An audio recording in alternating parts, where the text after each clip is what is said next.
Hi, everyone. Welcome. We're just giving it a few more minutes for everyone to sign on, and we'll be starting momentarily.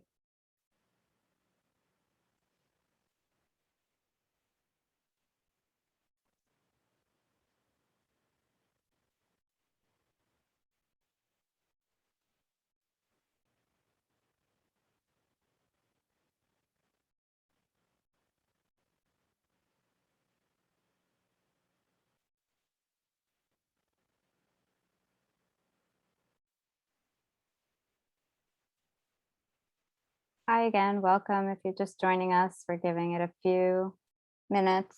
We're seeing people coming in. We'll start in a moment.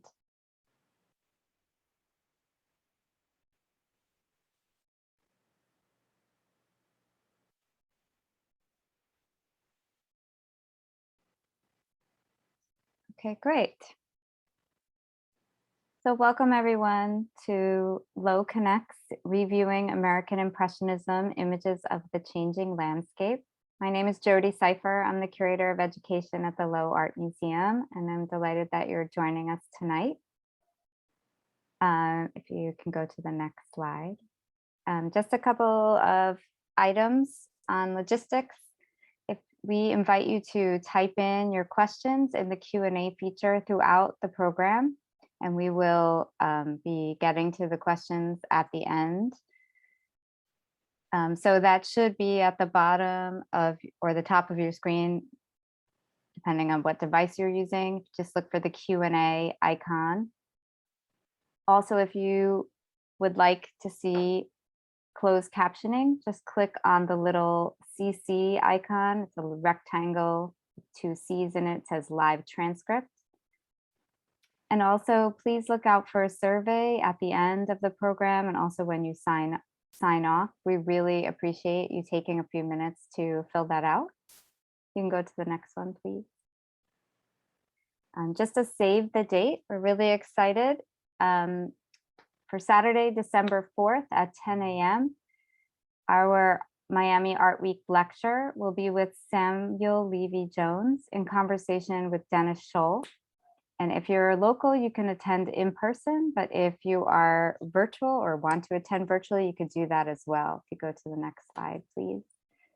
You can register for that and all of our other events on our website at lowe.miami.edu. If you click the calendar button and then click the date of December 4th, all the registration details are there. We hope that you will join us. The next slide. We would like to acknowledge the University of Miami acknowledges the ancestral and traditional territories of the Seminole Tribe of Florida, the Council of the Original Miccosukee Seminole Nation, Aboriginal peoples, and the Miccosukee Tribe of Indians of Florida, who are the original owners and custodians of the land upon which we stand and learn. Please. All right, so without further ado, we're going to get back to tonight's program, and I want to really thank Dr. Christina Larson, Keidra Daniels Navaroli, and Dr. Keri Watson, and all my colleagues at the Lowe for tonight's program. I am going to introduce Dr. Larson. Christina Larson is the Assistant Director of the University of Miami Center for the Humanities, which she began in September 2021. And not too long ago, she was our esteemed colleague at the Lowe. She was the Andrew Mellon Fellow for Academic Engagement for over 4 years, where she has overseen the Andrew W. Mellon Create Grants program that funded 24 faculty projects featuring cultural resources from the Lowe and the University of Miami libraries. Prior to her work at UM, Larson held positions at Museum and Art Collections in Iowa, at the Cleveland Museum of Art, and at the Toledo Museum of Art in a postdoctoral position supported by the Andrew W. Mellon Foundation.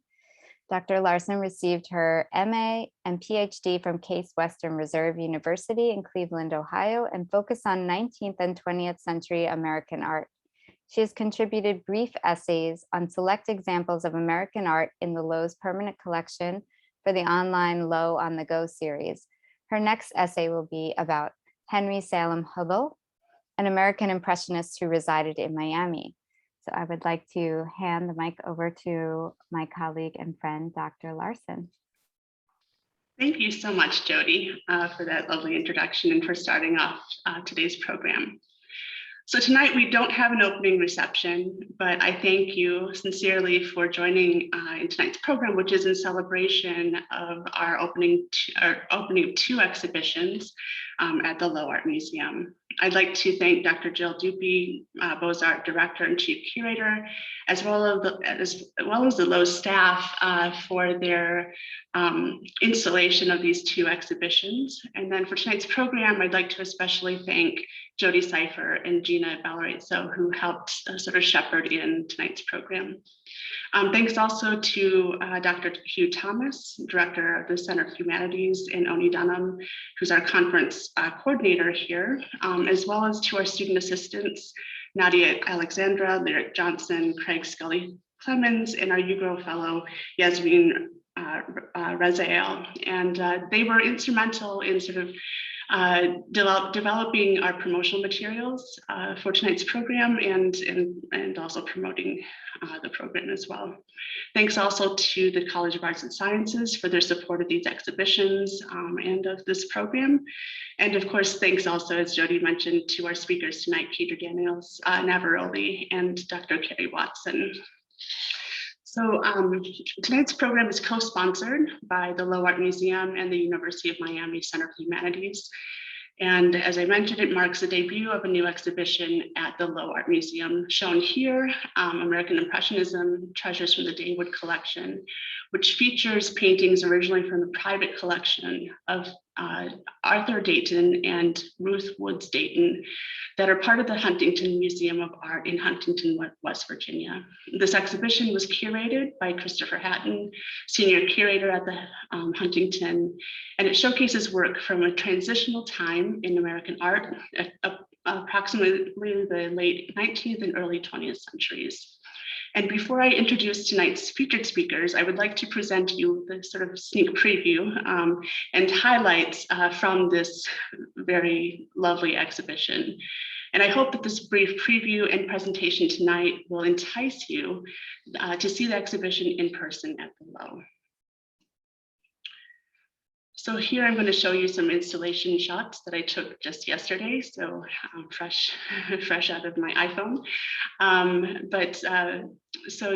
Just to give you some background, American Impressionism spans the time frame from around the 1890s until the 1910s.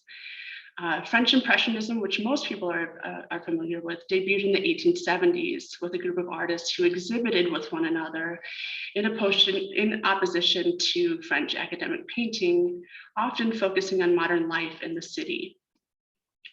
The movement's name came from Claude Monet's painting Impression Sunrise from 1872. And American Impressionism is more of a style than a closely knit group of artists, and with a focus on the American landscape. But like the French Impressionists, whose work was still popular in the American art market, the American Impressionists tended to have a broken and loose application of paint. And as you wander through the exhibition, you'll see that this painting style really unites these painters, even if they didn't exhibit together, their style is definitely similar. And this is just another view into one of the galleries and another view yet. So anyway, I hope this somewhat entices you. And this is another view as well. So let's turn to the collectors themselves of this Daywood collection. As I mentioned already, Arthur Dayton and Ruth Woods Dayton were their names, and they combined their surnames into the Daywood collection sort of brand or name. They were prominent art patrons of the 20th century in West Virginia and acquired over 200 works, 80 of which were oil paintings. The Daytons sought to preserve and share artworks that they felt captured the essence of American life. So now I'm going to show you just a few examples from the exhibition, just to give you a brief introduction. So this is the painting that was in most of our promotional materials, George Inness' Early Autumn from 1861, which is an early example of Inness's work. I think of him as sort of a later American art or American landscape painter of the 19th century. In this scene, you see the autumn leaves in sort of vibrant color. And just to give you some background, the Hudson River School was centered around the Hudson River and a group of American landscape painters who painted scenes around there. So if you go to Catskill, New York, you can actually trace where painters such as George Inness painted their vantage points and see the same views that they had painted from. George Inness is connected with the Barbizon School in France, which is known for its looser brush work, darker palette, and emphasis on mood and color. And this composition has all of those things. And finally, on this work, we can't see autumn leaves in Miami, but you can see them in this painting at the Lowe. So we hope that you come and check it out. The next section, so I'm introducing sort of 5 groups within the exhibition. So this next section is New England artists. And the example that I have here is Charles Webster Hawthorne. He's not a popular American artist, but his paintings are incredible in their composition and palette. He had studied at the National Academy of Design and at the Art Students League in New York, but eventually he became a teacher, or he taught in Provincetown, Massachusetts. This is very characteristic of his compositions, fairly mysterious. His sitters oftentimes sort of have sad expressions on their faces. In this case, you know, the composition is titled The Widow, and it's a woman with her baby, and you can see, I believe, an American flag in the background, and just this really lovely, rich sky. So it's a wonderful painting to see in person, especially. Another group of artists include the German School, and Gary Melchers was part of that group. This is the the title of this work is Young Alsatian Woman, and Alsatian refers to the German-speaking area of France. And so this is appropriate because Melchers studied in both Dusseldorf and in Paris. He also spent time in Holland, which is where his most famous painting, The Sermon, came from. And in this work, you can see it's an example of an impressionistic style, pastel color, broken brushstrokes. And so very lovely painting. And then if you'd like to see more paintings by Gary Melchers, this sort of partnering exhibition at the Lowe is An American Master at Home and Abroad, Gary Melchers, which is co-curated by the Lowe Art Museum and the Gary Melchers Home and Studio in Virginia. And this is just an installation of that, installation shot of that. The next group is the 10, and so this is no surprise. The 10 basically refers to 10 American painters who all exhibited together, first in New York in 1898, and continued in that vein for the next 20 years. Stylistically, their work was mostly impressionistic in style. And similar to Claude Monet, John Henry Truckman was intrigued by the effects of light and often painted multiple compositions of the same scene. And Dr. Watson will be taking a deeper dive into this painting later in the program. And the last section that I wanted to cover, just very briefly, is the Armory Show. The Armory Show, the first one was in 1913. It was the idea of modernism and European art versus the art of the United States. It was organized partially by Arthur B. Davies, who was a member of the group called the Eight. He went to Europe, you know, it attracted European artists, encouraged them to exhibit at the Armory Show. And the group of artists called the Eight were hoping that they would basically you know, showcase their own work as being excellent examples of modernism. But Marcel Duchamp and some of the other artists, Picasso, Matisse, Rodin, they were exhibited at the Armory show, and this particular painting, Nudes Descending a Staircase, really caused a lot of attention. So you can see that the figure, it shows sort of the passage of time going down a staircase, and it's abstract composition. If you ever get to Philadelphia, it's at the Philadelphia Museum of Art, and it's an amazing painting to see in person, not just in terms of the movement within the composition, but in terms of how it is painted by Duchamp. And lastly, the group that I want to mention is the Eight, otherwise known as the Ashkan School. And Robert Henry was basically the leader of this group.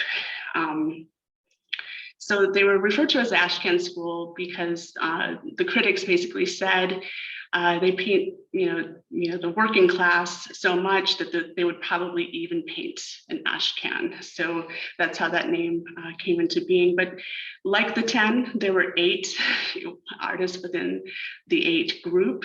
They exhibited together in 1908 at the Macbeth Gallery in New York. Eventually, George Bellows was added to the group, but their background, at least many of them, was in newspaper illustration. So they were interested in sort of modern life and the working class. And so here you have Robert Henry, who was their leader in Philadelphia, and then eventually the group moved to New York. But this is a wonderful painting, so I hope you get to see it in person as well. Broad brush strokes again, just beautiful sense of color. This green stripe over here is just very lovely. And this is a painting of Kathleen from 1924 that I believe Henry painted when he was in Ireland, but I just wanted to mention that.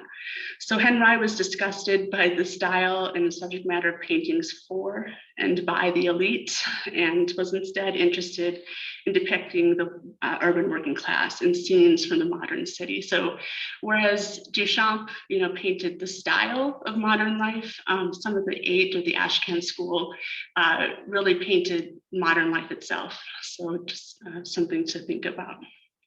So that's my very quick overview, but I just wanted to introduce you to the exhibition, or at least a few examples. So now I'd like to go ahead and segue into why we're here, the other reason why we're here tonight.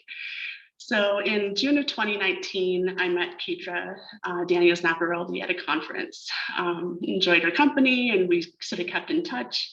And then fast forward through the pandemic, 2 years later, June 2021, I was contacted by Oxford University Press and asked to review a few chapters of a forthcoming book. At the time, I didn't know that Keidra was one of the authors, but anyway, the book was titled, or is titled, This is America, Reviewing the Art of the United States. The book itself, or at least what I read of it, is thoroughly researched, beautifully written, and demonstrates that history is not carved in stone. There are more voices to surface, especially those who had been excluded from previous narratives.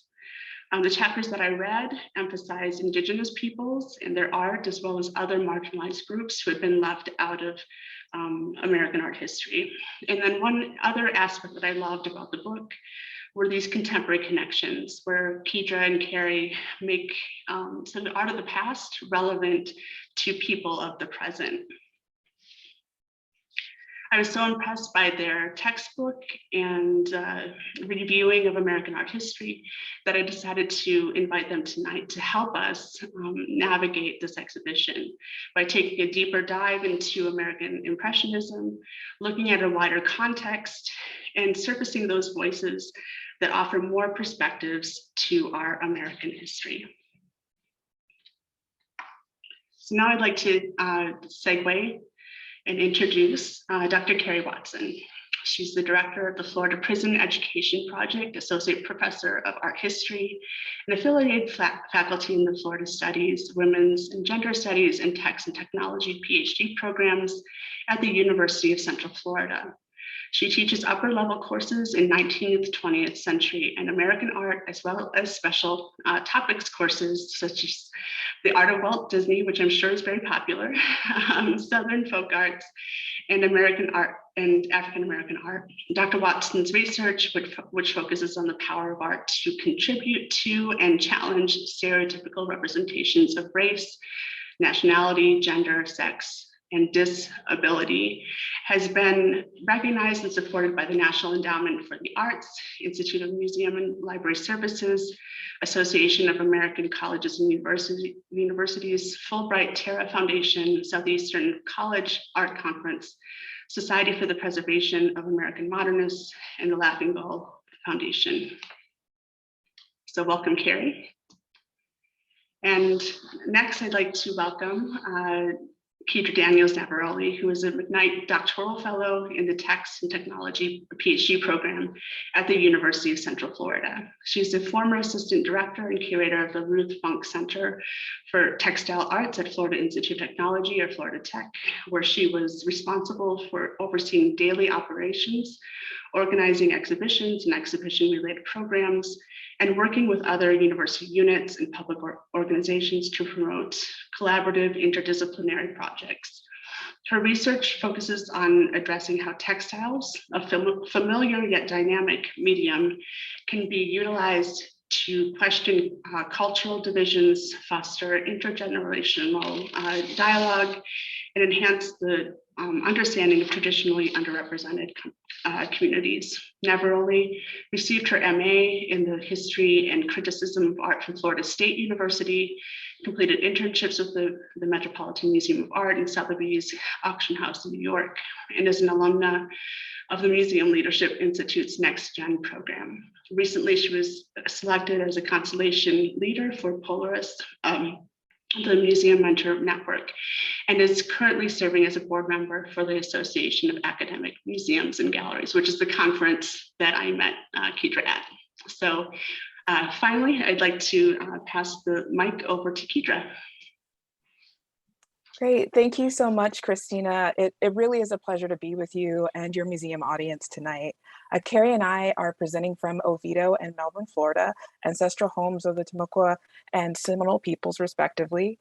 During this month, which commemorates National Native American History, and throughout the year, we pay respect to the Timucua and Seminole peoples, past, present, and future, and their continuing presence in the homeland and throughout the diaspora.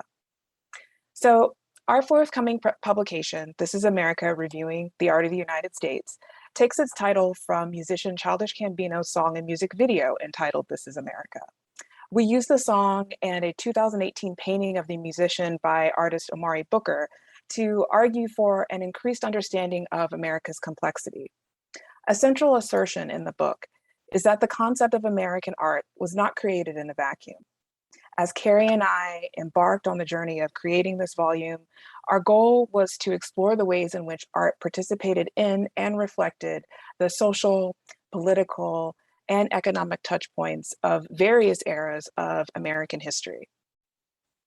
For example, since the 16th century, indigenous culture in America has been codified and commodified by non-natives, creating a history steeped in racism and exploitation. In the 1960s, indigenous scholars called into question the ways in which Native identities have been constructed, taking aim specifically at the cultural supremacy enacted in the works of anthropologists, archaeologists, ethnographers, art historians, and artists. Although this exhibition and tonight's talk will largely focus on American Impressionism, that's why we're all here, we were also concerned with the frameworks that underlie the artist's depictions of the American landscape, nature, and indigenous peoples.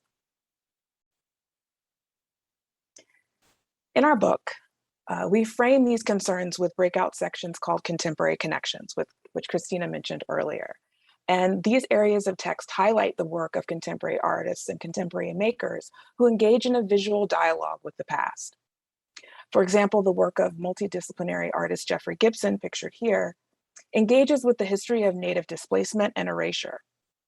In 2015, he created American History, a multicolored wall hanging that incorporates text into an intricately woven pattern of beaded blocks.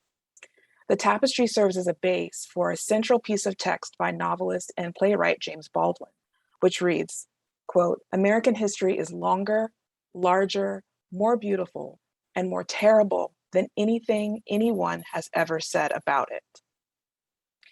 Utilizing beadwork and traditional native weaving techniques, Gibson calls upon Baldwin's exploration of what it's like to be someone who exists outside the margins of white heterosexual America.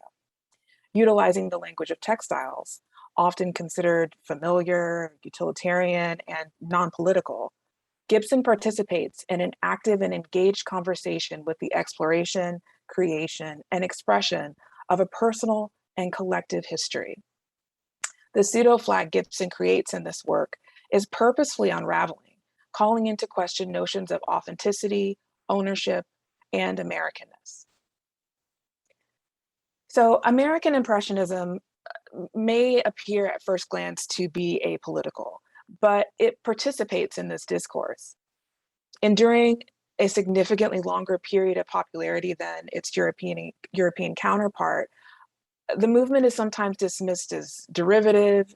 It's described with words like innocuous, wholesome, or pretty, but there's a motivation behind its longevity that speaks to larger themes occurring within the prevailing sentiments of the time.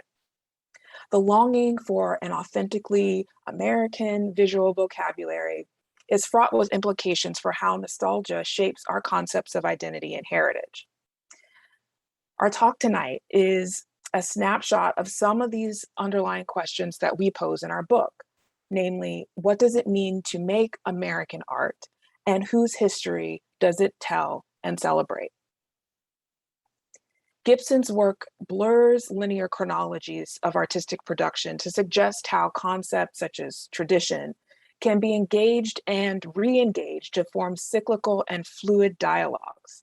Similarly, our purpose this evening is to represent the diversity of American material culture, to reveal the invisible histories that parallel the work of more recognized artists, and finally, to challenge our nostalgic reconstructions of the past. So I hand it off to Keri now. Thanks so much, Keidra, and thanks to the Lowe and everyone for having us tonight. So by the end of the Civil War, the United States had gained significant political and economic standing in the world. And this led many American artists to travel to Europe, especially to Paris and Munich, where they studied art.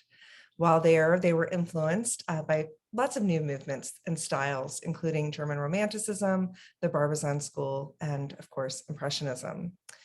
Artists associated with these new styles rejected many of the techniques associated with the Academy, and they embraced scenes of everyday life, often painted en plein air. They employed natural light effects, they used rapid and often visible brushwork, and they preferred a high-key color palette. While not all Americans studying abroad rejected the classicism of the traditional academy, some, including John Henry Twachtman, William Merritt Chase, Childe Hassam, Albert Laurie Grohl, and William Robinson Lee, embraced new styles such as Impressionism and adapted it to reflect specific American sensibilities. Living in a period of rapid growth and witnessing the transformation of the United States from a rural to urban society, these artists used their work to demonstrate both excitement for the newly urban culture and nostalgia for America's agrarian and indigenous past. Most American Impressionists opted for scenes of the countryside and the seaside, which reflected the American interest in nature as a respite from the turmoil of city life. Patrons built country homes and artists established colonies, especially in those areas that evoked a more tranquil era. Hassam painted the Isles of Shoals off the coast of Maine. Twachtman found inspiration on his farm in Greenwich, Connecticut, and Chase taught and worked in Southampton, New York. In 1819, Twachtman purchased a 17-acre estate in Greenwich, Connecticut, around which a group referred to as the Coscob Art Colony formed.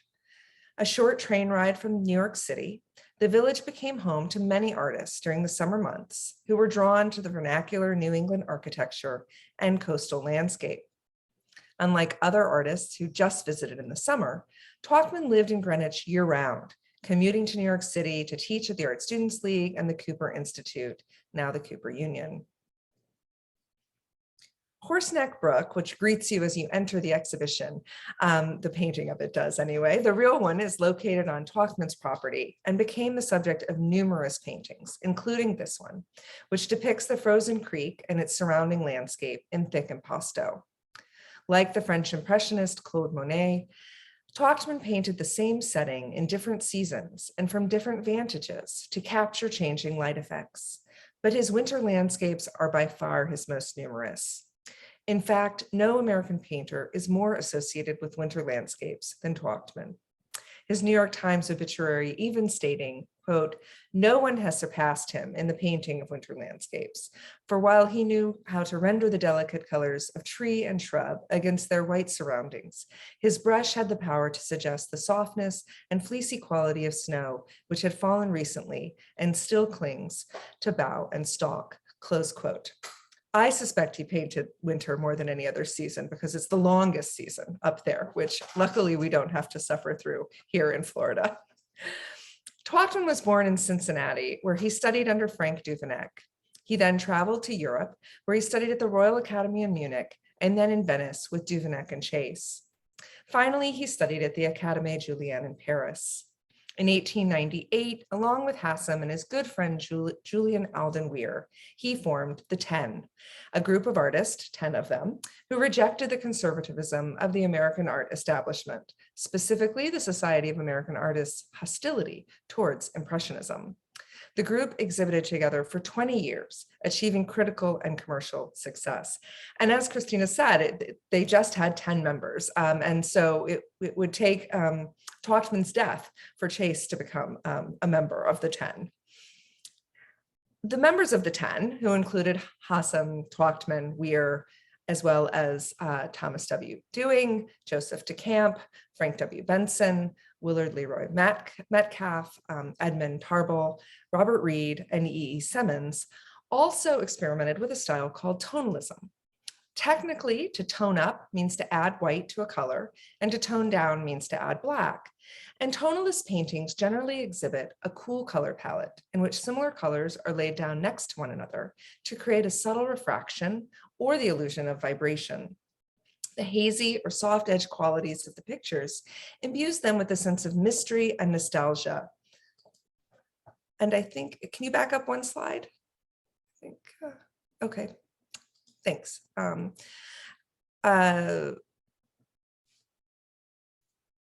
And go forward.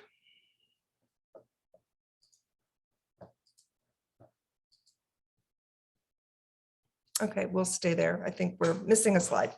Okay, so the hazy or soft edged quality of the pictures imbues them with a sense of mystery and nostalgia and enhances the feelings of solitude engendered by landscapes largely absent of human figures. Tonalist paintings responded to the abandonment of New England farms for land in the West and the industrialization of the nation at the end of the century. Tonalism, Tonalism, first used to describe works on view in 1891 at the Lotus Club in New York City, is marked by its limited palette of dark neutral colors, hazy atmospheric effects, and the conflation of the fore, middle, and backgrounds. Next slide. The increased interest in pastels and watercolors, which supported loose brushwork, also influenced the development of new styles. So the previous slide, I was just showing you some examples of the Lotus Club where the tonalists first exhibited together. And these are some examples of tonalist paintings by Twachtman and Tryon, who exhibited together there as well. And you can see the way the planes are conflated because of the use of atmospheric effects in these paintings. Okay, and so the next slide, please. Artists such as George Inness were influenced by the loose brushwork of the Impressionists, the French Barbizon school. Next slide. Thanks. And the mysticism of German Romanticism. Among the most famous tonalists, Inness was born in Newburgh, New York, on the banks of the Hudson River. He apprenticed with Sherman and Smith engravers in New York City and studied at the National Academy of Design.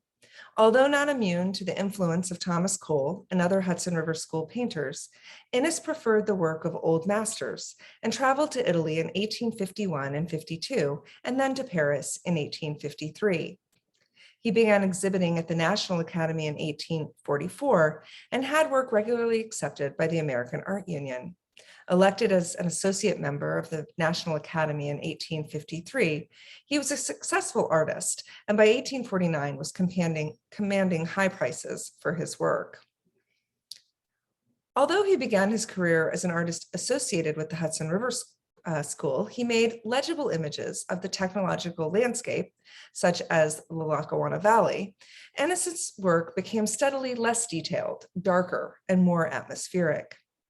A master of light, tone, and shadow, Ennis created complex scenes that juxtaposed hazy elements with sharp and refined details, as seen here in Early Autumn, which is a reflection of both scientific discoveries and research into vision and the ways in which the human eye focuses and perceives light. Like others who moved to the country to escape the ills of city life, Ennis moved to Tarpon Springs, Florida, just north of Tampa in 1877, and created this image of the moonrise over a stand of longleaf pines in 1893. With his rich use of earth tones and visible and rough brushwork, Ennis crafted a scene that is both evocative of a real place and inventive. His use of light evokes palpable atmospheric effects and also elicits a bit of melancholy. Ennis was interested in Emanuel Swedenborg, an 18th century Swedish Lutheran theologian, scientist, philosopher, and mystic, who influenced other 19th century American spiritualists and a movement for which they were named.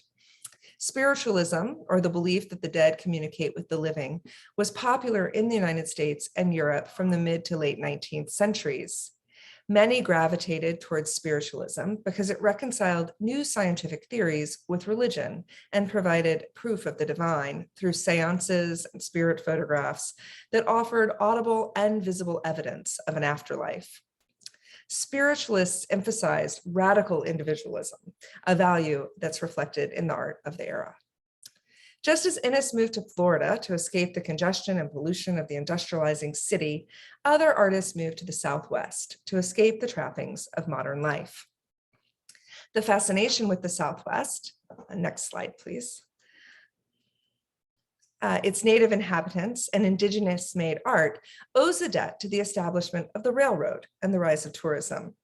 Previously restricted to the wealthy and those who could afford time to indulge in leisure activities, the expansion of the Santa Fe Railway in the 1870s and 1880s enabled a new generation of Americans to travel with relative ease.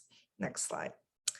In 1906, William Robinson Lee accepted an invitation from Albert Lory Groll, his former classmate at the Royal Academy in Munich, to paint scenes for the Santa Fe Railway. Groll had made his first of several trips to the Southwest in 1904 and became popular for his landscapes of indigenous sites, as seen here in Hopi Land, Arizona. Next slide. Lee secured the expenses for his trip with Groll by contracting with the railway to paint an image of the Grand Canyon, a subject he and Lee would return to over the years with successive commissions. A few examples shown on the screen here for you.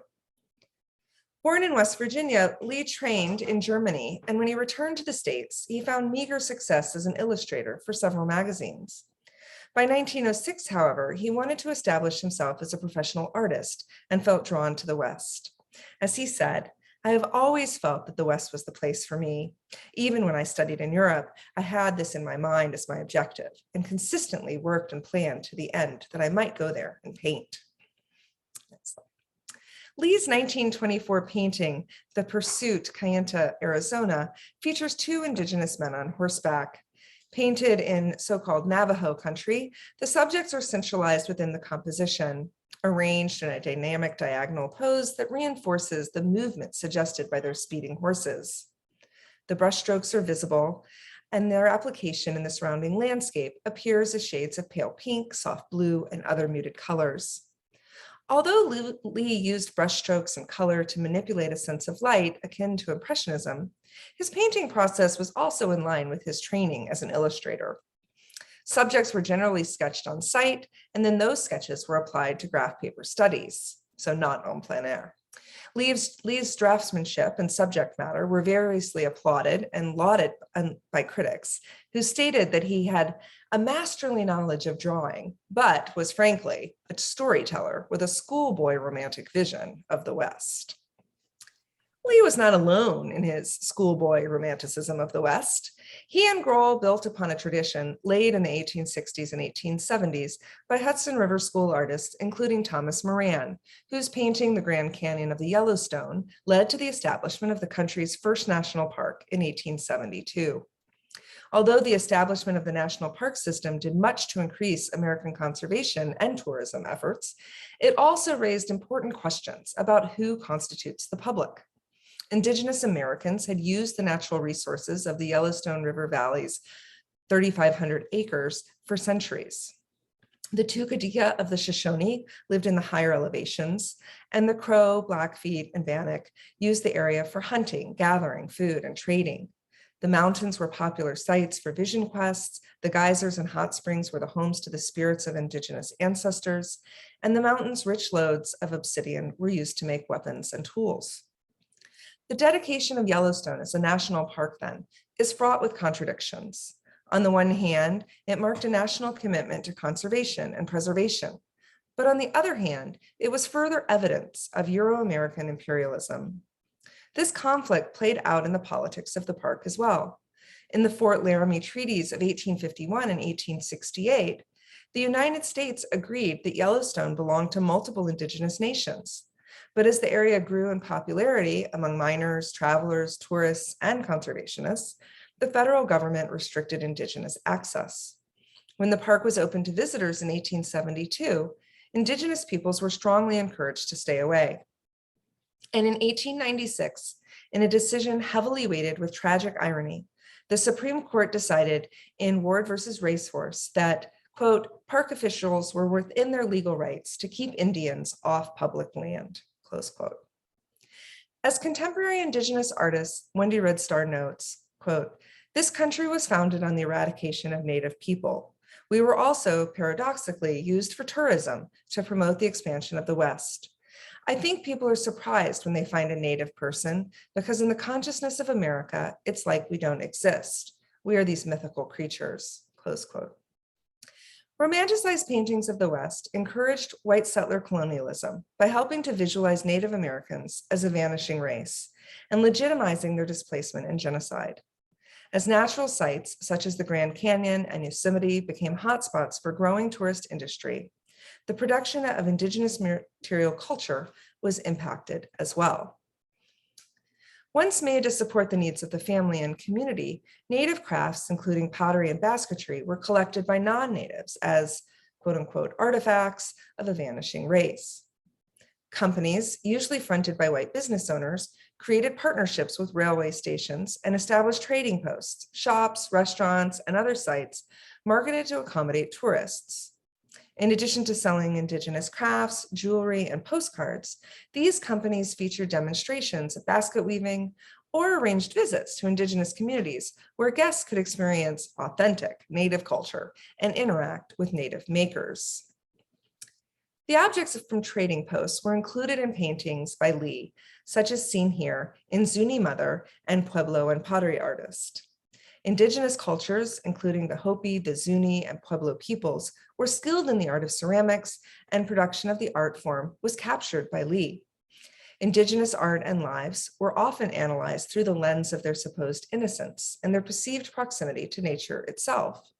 For instance, Lee describes a Navajo mother and subject of one of his paintings as, quote, she has never heard of Christ. She has never conceived of a benevolent God.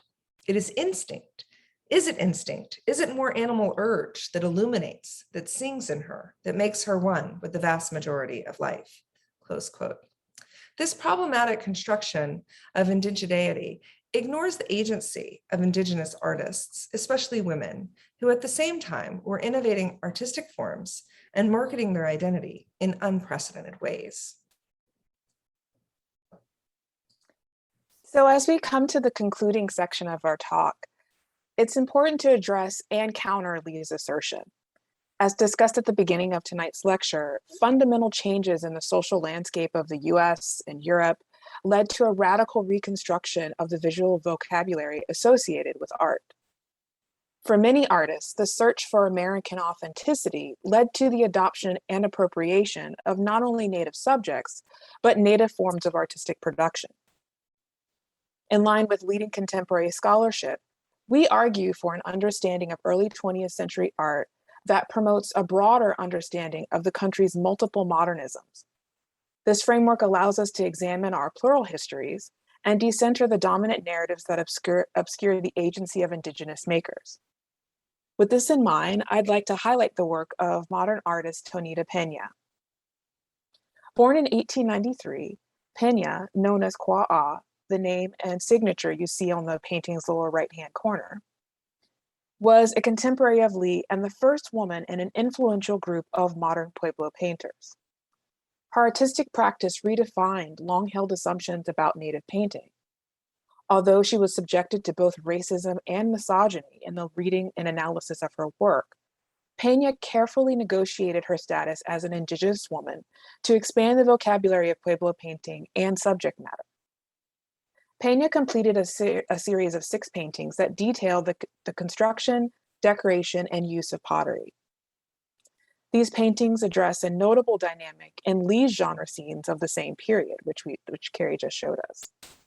Pottery was a gendered practice in which women, spiritually connected to motherhood, reproduction, and the earth, collected clay to create new life in the form of a vessel.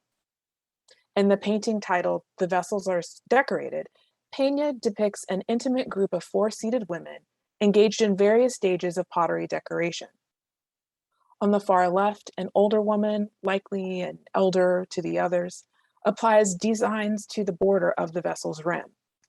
Opposite her, a younger woman is engaged in the same act of applying designs, surrounded by pots with various degrees of decoration. 2 other women are depicted in the process of sketching the outlines of designs yet to be completed. In addition to the 12 vessels being decorated, 5 smaller pots contain the organic paint and brushes the artists are using to apply their designs. The brushes were made from frayed yucca stems, and paint colors were made by boiling and drying plant extracts to form a paste, called guaco, that could be later combined with water. As conveyed in this watercolor painting, Pueblo women painted abstract, geometric motifs, but Peña challenged the conventions of her community and her gender by presenting viewers with the representational image that shows women at each stage of the creation and production process. She successfully expresses her knowledge of a female-centered production in a new, previously restricted medium. Unlike Lee's depiction of the Zuni mother and Pueblo potter, Peña's subjects are positioned in a blank space. Scholars suggest that this void actually represents a space of negotiation between Pueblo and American cultures, Anglo-American cultures, excuse me. Some elements of Pueblo spiritual and communal practices were kept secret from the uninitiated. Even within the community, certain genders and age groups were not privy to powerful tribal knowledge. When Pueblo painting came to the attention of Anglo-American artists and historians and white-run museums, there was a great concern regarding the right to know, that is, how much knowledge should be shared outside the community. The Pueblo were one of the earliest indigenous groups to be subjected to forced Catholic conversion, so the secrecy surrounding Pueblo practices was meant as a form of resistance that enabled the continuation of cultural identity at a time when the community faced significant outside threats. In order to keep closely guarded secrets intact, Peña and other artists depicted subjects in nondescript environments, unbound from a specific time or place, and therefore concealed them from viewing and exploitation by white audiences.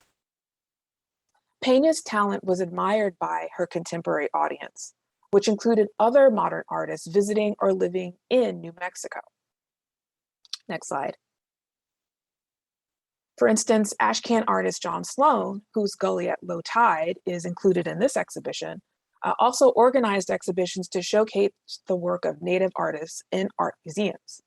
In the 19th century, Native artists were generally shown in ethnographic and natural history museums, but Sloan argued for their inclusion in exhibitions of art, all caps, art. Like Lee and Grohl, Sloan was fascinated, got it, thanks. Like Lee and Grohl, Sloan was fascinated with indigenous culture and summered in Santa Fe for 29 years, where he made paintings such as Dance of Cochiti Pueblo, New Mexico, which depicts an annual ceremony enacted to promote the successful cultivation of corn and to ensure the fertility and well-being of the Pueblo community. This ceremony is called the Corn Dance, and Peña also painted the same subject matter with the distinctive void that is in her other paintings. So in conclusion, when we view the paintings of Twachtman, Innes, Sloan, Grohl, and Lee, alongside work made by Gibson, Moran, and Peña, we give visibility to art that is often ignored and encourage a reviewing of American art and its associated movements. The construction of the American landscape in general, and the West in particular, was dependent on erasure and marginalization. It's important to remember that art participates in the social, political, and economic conflicts of history, and the construction of national identity cannot be understood without an examination of the ways in which power is symbolized in and mythologized by visual culture. Only by grappling with the complexities of our past can we hope to imagine and build a more inclusive future. Thank you all so much. All right, thank you both for an enlightening, wonderful presentation this evening. I would like to invite at this moment Q&A, people to add your questions to the Q&A. We already have one question from Dr. Nathan Timpano, who's our chair of art and art history here at the University of Miami. And Professor Timpano asks or says, I'm fascinated by Innes's interest in Swedenborg. Did Innes ever admit to being a spiritualist himself, or did he attend any theosophical society meetings while in Europe or in New York? Thanks. Yes, thanks so much, Nathan, for that great question. Yes, he has, archival evidence has unearthed that he was, in fact, a member in at least two different congregations, and he published a few essays about how his influence in color was from Swedenborg. So our evidence points to both it influencing him more broadly as an artist, but also that he was, in fact, an adherent to the faith, as it were. There's I think the most recent article is by Leo Mazow in American Art on that. Thanks. All right, thanks, Keri. I actually have a question while we have more people chiming in. So I think a lot of times we think of Impressionism or even American Impressionism as a stylistic sort of thing, but how it differs from French Impressionism is that it focuses on the American landscape. So I'm just wondering if you can talk about, and it's a big question, but talk about that history or that navigation of artists, and the American public really sort of battling for the land, a battle over the land, and sort of how painting might navigate that or might reinforce that idea. Great. Well, maybe I'll say a couple words and Keidra, if you want to jump in about the land. I mean, for me, the French Impressionists are a specific group of people who are exhibiting together and have a political agenda, if you will, on rejecting the salon system, although they kind of vacillate as individuals on how much they want to be part of the salon or not. But at least, their exhibitions as being something they're doing to separate themselves. For American Impressionism, I think it is more style, right? It's going there and seeing this new style of art and adopting that style and then bringing it back and choosing American subjects in order to do that. And I think we do have Hassan paints some city scenes, but most of our American Impressionism Impressionist artists are going to eschew the city for the countryside, right? And so it's kind of part and parcel of also a wanting to capture these Cape Cod homes before they're maybe destroyed, right? And so there's a little bit of folk art Americana thing that's also part of it as well, wanting to make sure you capture the past before it's gone.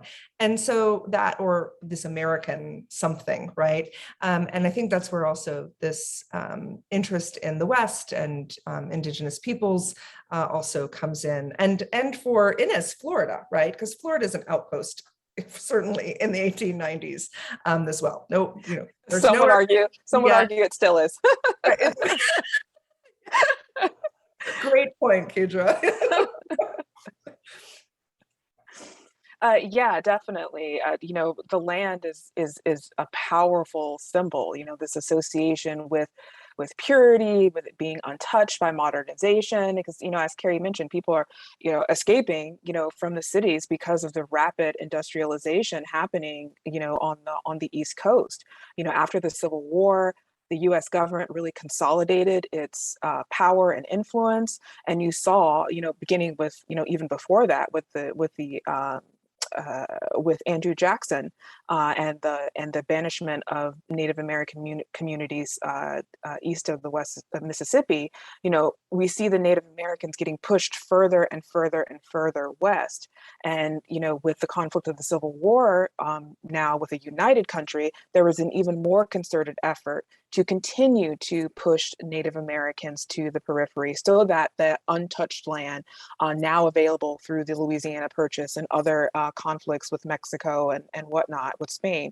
Now that that's all being resolved, this whole idea of manifest destiny really gets underway, and this conception that white Anglo-America is destined to go from coast to coast on what is now the continental United States. So the land plays such an important symbolic part of that. And then of course the conflation of Native peoples themselves with the land, and this idea of the noble savage gets kind of variously propped up and then dismantled. And art had such a huge influence of that, as we talked about with the Eight, and even with some of the artists in this exhibition. They started off as illustrators working for magazines in which they were documenting these dynamics through this real influx of mass media. And so the whole idea of visual culture becomes really, really important during this time, and art played a part in that. Yes, thanks, Keidra, for that answer. And it's just a good reminder that something that appears neutral, like a landscape, is never really neutral, right? So good. Can I say one more thing? Yeah, sure. Right. As I look at the screen here as well, because often when we think of manifest destiny, we think of what you're looking at on the upper left, right? Thomas Morand and Yellowstone. But stylistically, as you look at this Hopi landscape by Grawl and the Lee and the Innis, the style of Impressionism, right? This kind of loose brushwork, and especially the expansiveness of the sky on these three examples versus how the sky is really pushed out in the Moran. It's just a kind of a sliver at the top. And of course, that one has much more detail in it as well. The style of Impressionism elicits also this feeling of nostalgia, I think, that it's flickering, right? That the landscape is leaving, that it could be lost, that we have to capture this moment of it. So I think it is really a kind of, you can see that connection, which is very different than what you see in French Impressionism, right? I mean, the flaneur and the city, and it's very different. Very good. Yes, thanks for making that point. I have another question in the chat. Professor Elizabeth Oldman from the English department at University of Miami. She's wondering if you could say a little more about the intriguingly blank background behind the representation of multi-generational female potters in Peñas. The vessels are decorated. Yes, sure. And so this is one of a series of 6.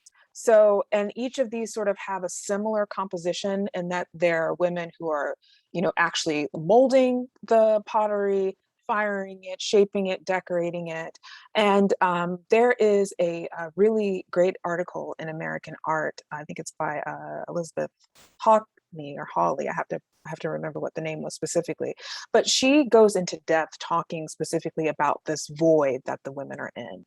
And like I said, this whole right to know, this idea that certain secrets are too powerful for people outside of Indigenous communities to witness or experience.